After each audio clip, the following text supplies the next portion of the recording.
Hello students, you welcome to our YouTube channel Diya's classes. और आज की इस वीडियो में हम लोग क्लास 10th के इतिहास का एक बहुत ही इंपॉर्टेंट क्वेश्चन देखने वाले हैं। तो देखिए, हमारे पास जो आज का क्वेश्चन है यह कुछ इस प्रकार से है। फ्रैंकफर्ट संसद पर टिप्पणी लिखे। यानी ये फ्रैंकफर्ट संसद क्या है? संसद यानी कि असेंबली, यानी ये फ्रैंकफर्ट असेंबली क्या है?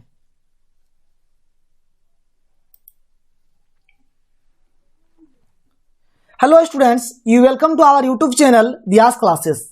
और आज की इस वीडियो में हम लोग क्लास 10th इतिहास का hello friends, you welcome to our YouTube channel Diya's classes. और आज की इस वीडियो में हम लोग क्लास 10th के इतिहास का एक बहुत ही इंपॉर्टेंट क्वेश्चन देखने वाले हैं। तो देखिए, हमारे पास आज का जो क्वेश्चन है यह कुछ इस प्रकार से है। क्वेश्चन क्या कह रहा है कि फ्रैंकफर्ट संसद पर टिप्पणी लिखे। यानी ये जो फ्रैंकफर्ट संसद है इसके बारे में आपको लिखना है। यानी फ्रैंकफर्ट संसद पर आपको क्या करना है? टिप्पणी लिखना है। अब देखिए, संसद को इंग्लिश में हम लोग असेंबली भी कहते हैं। यानी हमको यहाँ पर लिखना है फ्रैंकफर्ट असेंबली पर टिप्पणी, यानी कि कमेंट करना है फ्रैंकफर्ट संसद पर। तो चलिए देखते हैं कि फ्रैंकफर्ट संसद क्या है क्या नहीं है, इस चीज को हम लोग यहाँ पर देखते हैं। देखिए, इसका आंसर बहुत ही सिंपल है। तो देखते हैं इसके आंसर को। देखिए, फर्स्ट पॉइंट क्या है कि फ्रांसीसी क्रांति के बाद ऑस्ट्रिया में एक और क्रांति हुई जिसमें राजा को गद्दी छोड़नी पड़ी। मतलब ऑस्ट्रिया जो देश है वहां पर क्या हुआ, फ्रांसीसी क्रांति का जो फ्रांसीसी क्रांति हुई उसके बाद और एक वहां पर क्रांति हुई और इस क्रांति में राजा को गद्दी छोड़नी पड़ी। ठीक है, आगे देखिए दूसरा पॉइंट, राजा को गद्दी छोड़ देखते हुए जर्मनी के बहुत सारे राज्यों में ऐसा ही लड़ाई होने लगा। मतलब जर्मनी के लोग जब देखा, कहां देखा? ऑस्ट्रिया में, कि राजा को गद्दी छोड़नी पड़ी, तब जर्मनी में भी ये क्रांति होने लगा। यानी क्या बोल रहा है कि राजा को गद्दी छोड़ देखते हुए जर्मनी के बहुत सारे राज्यों में ऐसा ही लड़ाई होने लगा। मतलब जर्मनी के बहुत सारे राज्यों में ऐसा ही लड़ाई होने लगा और वहां पर भी राजा को गद्दी छोड़ना पड़ रहा था। ठीक है, चलिए आगे देखते हैं अगला पॉइंट।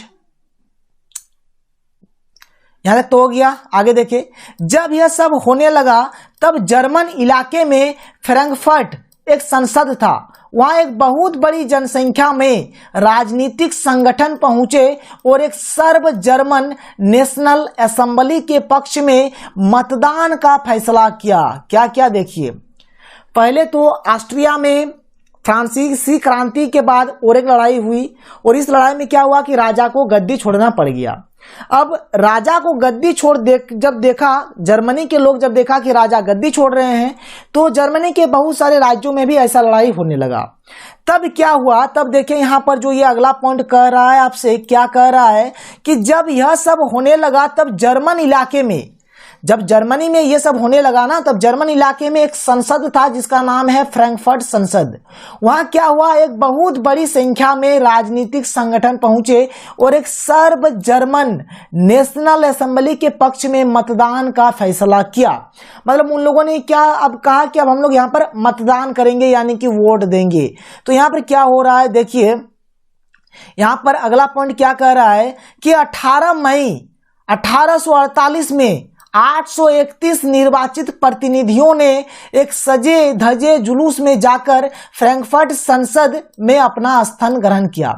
मतलब जब अनाउंसमेंट हो गया कि अब फ्रैंकफर्ट संसद पर मतदान होगा, यानी कि वोट होगा, तब 18 मई 1848 में क्या हुआ, 831 निर्वाचित सदस्य क्या हुए, मतलब अच्छा से सज धज लिया और जाकर फ्रैंकफर्ट संसद पर अपना स्थान ग्रहण किया।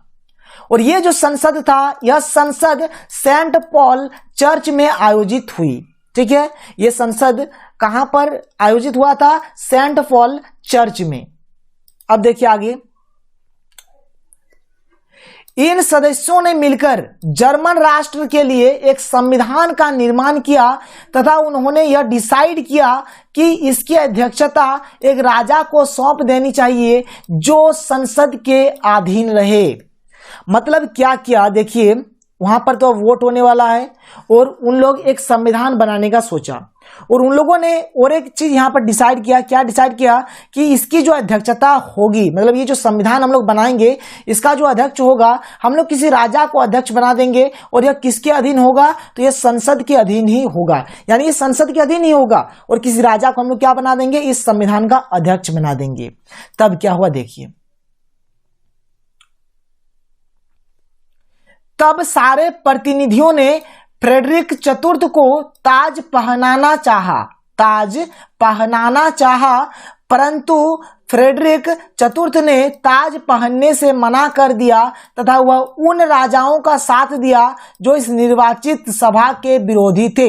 बात समझ रहे हैं? तब सभी प्रतिनिधियों ने, यानी सभी कैंडिडेट ने क्या सोचा कि फ्रेडरिक चतुर्थ को ताज पहना देंगे, लेकिन जब फ्रेडरिक चतुर्थ को ताज पहनाने गया तो फ्रेडरिक चतुर्थ ने मना कर दिया, और फ्रेडरिक चतुर्थ उस जो प्रतिनिधि थे उन लोगों का साथ न देकर वैसे राजाओं का साथ दिया जो इस निर्वाचित सभा, यानी जो यहाँ पर सभा हो रहा है, इस सभा के विरोधी थे।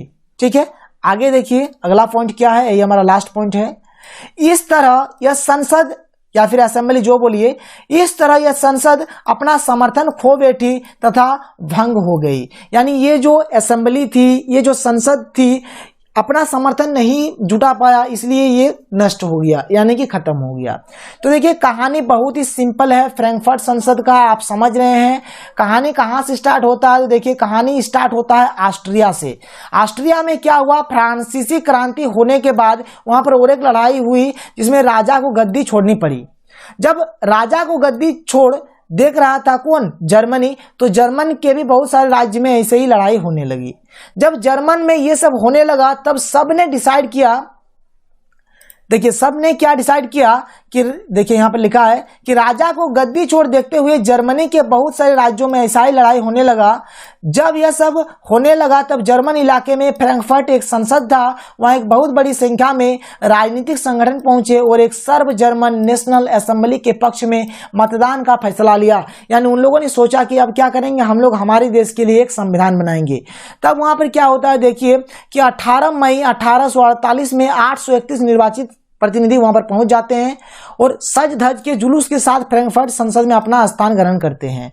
और यहाँ मतलब ये जो संसद है ये सेंट पॉल चर्च में आयोजित हुई। ठीक है, यह लिखिएगा, ये यहाँ नहीं, ये यह बोलिएगा, क्या बोलिएगा, ये यह है, यह। तो यह संसद सेंट पॉल चर्च में आयोजित हुई।